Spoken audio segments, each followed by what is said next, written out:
Government ya Congo eganye ekyaba yekera ababadde bagenda maaso n'okuba nti bagamba nti bayise ceasefire.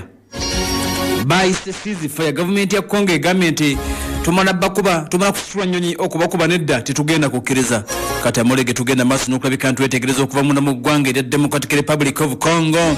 Sekeri ne government ye bakombye kwebaza eriibwa bagambye nti kikafuuwe ebya ceasefire nedda. Tetugenda kukola ceasefire na muyeekera, tugenda kusigala tukuba, tugenda kusigala tubakuba, mwe muli bayeekera omuyeekera tebamuweeweeta naawe, tugenda kubasabula. Kati ekiriwo Congo egamba nti tugenda kukkiriza era bagambye nti this is a false communication. Balimba balina just baagala kuyisaawo sina kindi okwongera okuddamu okwetegeka tetugenda kukkiriza.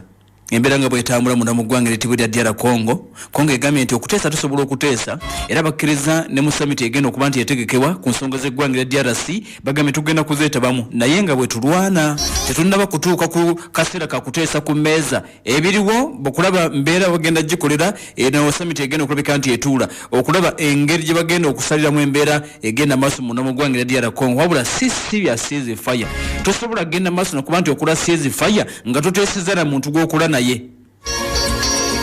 Kati eno yabadde just communication yaabwe ceasefire oba bagirangiridde tebitukwatako ffe tugenda kusigala tukuba. Ceasefire yonna egenda maaso n'okuba nti ekolebwa muba mulina okuba nga mukkaanyiza babiri twatuddewa M23 mutubuulire twatudde ddi nammwe ogamba nti wabeerewo ceasefire tukyakuba. Congo bwegamba mulege tugenda maaso n'okuba nti tujja munda mu nseene ya DR Congo gategeeza nti bwekityo bwe kiri yaddenga babadde tebagenda maaso n'okuga nti bayisibwa bulungi naddala nga b'enganzi abasajja bano bayitibwa M23 kyokka bagamba nti bagenda kusigala nga basitudde nga beeyambisa nnyo waggulu. Kakati wansi wano abasajja bano abakongo okusinza ku getulina wansi kirabikanga nga kibulamu, wansi kirabikanga kibulamu abakongo wansi kirabikanga abasajja ba M23 bwe bagezaako benganga emundu buli omusajja gye bukuba nkambwe. Kakati Congo egamba okay akufumbire y'omutwe omufumbire y'ebigere ne mwenkanye vumbe basitudde. Ennyonyi egenda maaso n'okuba nti ennyonyi zookya. Congo yasitudde kati ali mu bbanga. UN ripooti envanyuma etegeeza nti n'omuwendo gw'abafudde eggoma n'ebitundu ebirimu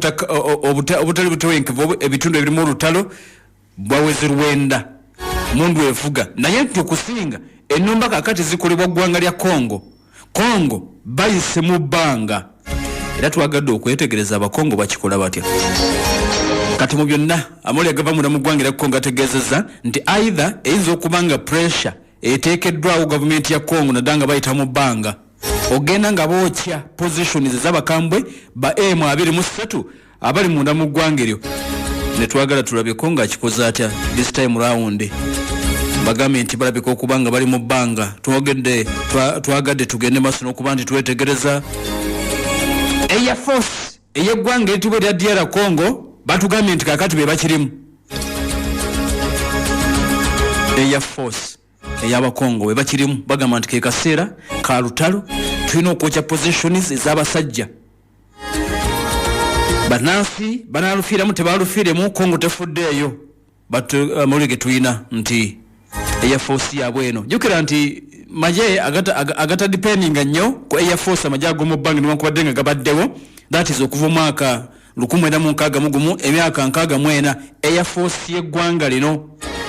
amawulire galaga nti erimu abasirikale 2,555 Air Force y'eggwanga lya DR Congo era nga bano bopaleetinga n'ennyonyi 53 ennyonyi ennwanyi 53 omulizi attack bakozesa nnyo Sukhoi Su 25 nkola ya mu Russia. Congo ayina zi fighter jets omuli MiG oba MiG-23 nkola ya mu Russia. Kakati ataka helicopter gitugenda okwogerako tutegedde nti eno yesinze okozesebwa ku mulundi guno waliwo ki helicopter nkola ya mu Russia bakiyita Miru Mi-24 kigamba okuba nti kino kyekiri mu kwokya enfo zonna eza M23 ataka helicopter mil MI-24 tugenda kujiddira kakati balina enetisi eyo ennene obwaguuga omanyi eggwanga lya Russia lyagenda maaso n'okuba nti likola ennyonyi ey'abasaabaze ennyonyi enetisi ey'emigugu esinga okuba ennene mu nsi yonna gye bayita Antonov. Barasha baagala nnyo okusinga mu bintu ebyo. Antonov yennyonyi esinga okuba obwaguuga mu nsi yonna. Antonov kakati tebakomaawo ennyonyi y'amagye esinga okuba ennene nga helicopter esinga okuba ennene nga netisi ya byakulwanyisa netisi y'abasirikale bagiyita mil MI-26. mil MI-26 ennyonyi obwaguuga helicopter obwaguuga naye eggwanga lya Congo ligiyina bayinemu bweti ibakozesa okuleka nti beetika kakati eriyo gye nkubulidde mil MI-24 eyo yo ataka helicopter gye bagenda maaso n'okuba nti bayina kakati abakongo era bayina nezo za observation bayina eza observation enkola y'abafalansa gye bayita Olowite 3 eyatuliriza ebayambako ogenda maaso n'okuba nti eraba biki ebiyinza okugenda maaso n'okuba nti bitegekebwa omulabe kigamba okuba nti nayo weeri Bell UH1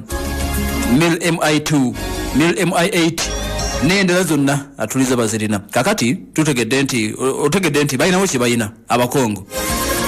ate no bwoba obwegendezo oyinza okulaba nga abatusinga ne kuyo okulwanyisa abo abasajja abasinga ku Uganda naye ekyo kinaba kya mulundi mulala tetuzegeraganya Uganda na ggwanga eritiwa erya DR Congo kakati magambye nti amone ge tuyina abakongo basitudde helicopter gye bayita mil MI-24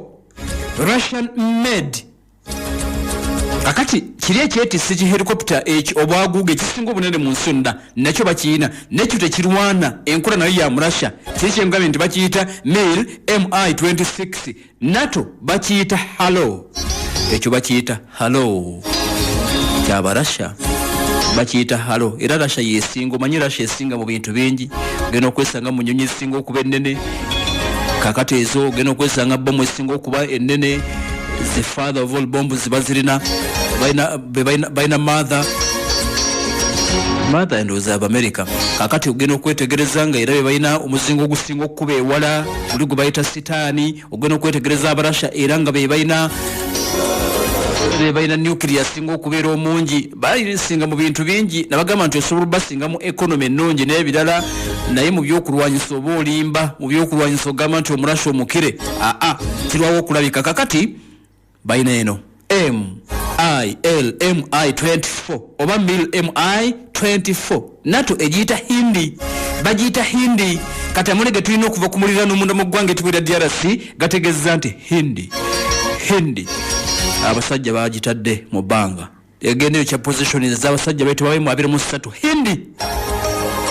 oba MI-24 kihelikopita kya mutawaana kirumbi abarasha bakyesiga nnyo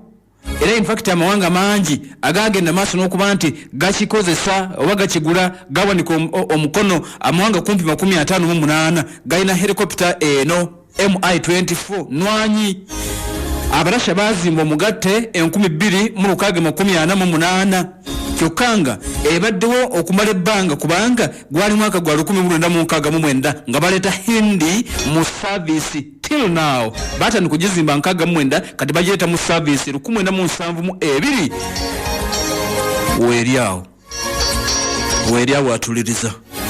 akashigamu okuba nti abasajja bayitibwa abakongo gye bagenze maaso n'okuba nti basitudde bagamba nti tulina ofaafagana omusajja ono alowooza twaweddeyo kati hindi eri mu kubookya amulege tugenda maaso n'okulabika nti tutegedde kuva munda mu ggwanga era Congo era gatutegeezezza nti bano bayinza okuba nga abasajja abayimu 23 balabye ekihindi kibali bubi ne bagamba nti omugezi awanika kwe kugenda maaso n'okugamba nti bateekewo ceasefire naye nti kinyonyi Congo ekisitudde kinyonyi ky'abasajja barasha Russian made hindi kigenda maaso n'okuba nti kibayisa bubi kibaddeko nno mu ntalo nnyingi kyali Libya kyaliyo olutalo lwe Egadeni kyaliyo Soviet nga balwana mu Afghanistan 1979 kyaliyo kiri dependable nnyo kyesigamwa nnyo amagye gagenda maaso n'okuba nti gakyesigamako nnyo akaseera kano kennyini kakati kyekyo kihindi basitudde kihindi olutalo lwe Iraq ne Iran era bakikozesa kirungi nnyo mu kulwana mu nsozi ne mu bibira mu lutalo lw'e Nicaragua kyaliyo, mu lutalo lw'e Sri Lanka mu mwaka 1997 mpaka 2009 kyakozesebwa, Peru kyakozesebwa. Yemu ku nnyonnyatulize z'amagye ezisinga ogenda maaso n'okubeera dependable nga zikozesebwa nnyo. Persian Gulf mwaka 1991 yagenda maaso n'okuba nti ekozesebwa. Sierra Leone 91 mpaka 22 nga Hindi ono mu Russia agenda maaso n'okuba nti akozesebwa. Croatia myaka egy'ekyenda nga bagikozesa. Chechnya nga bagikozesa. Sudan, Kosovo, Macedonia, Ivory Coast, Afghanistan 21, Iraq 23, Somalia 29, Russia, Georgia mwaka 28. Kakati yeyo konga agisitudde agamba nti omuzannyo guwedde ngenda kubookya munampulira mbeera nga bwegenda maaso n'okulabika nti obuulyawo etambula byebyo ebiva